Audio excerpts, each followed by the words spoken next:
தோழர்களே, ஆளுகின்ற திராவிட முன்னேற்ற கழக அரசு 4 ஆண்டுகளை கடந்த பின்னும் கடந்த 2021 சட்டமன்ற தேர்தலின் போது நமக்கு அளித்த தேர்தல் கால வாக்குறுதிகளில ஒன்றை கூடயும் நிறைவேற்றவில்லை.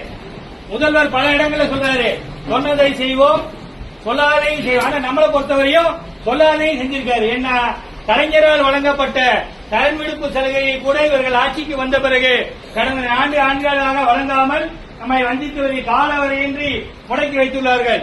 காலவரையின்றி முடக்கி வைத்தது என்பது இனிமேல் உங்களுக்கு இல்லை என்பதை போலதான் அர்த்தம். நாமும் தொடர்ச்சியாக அதை வழங்க வேண்டும் என்ற கோரிக்கை விடுத்து வருகிறோம். இதன் உச்சபட்சமாக கடந்த 11ஆம் தேதி மாண்புமிகு நிதியமைச்சர் அவர்கள் சட்டமன்ற கூட்டத்தொடரில் தேர்தல் கால வாக்குறுதியான மீண்டும் பழைய ஓய்வு திட்டத்தை நாங்கள் நிறைவேற்ற மாட்டோம் அப்படின்னு மட்டும்தான் சொல்லல. அதை தவிர தேர்தல் கால வாக்குறுதியான மீண்டும் பழைய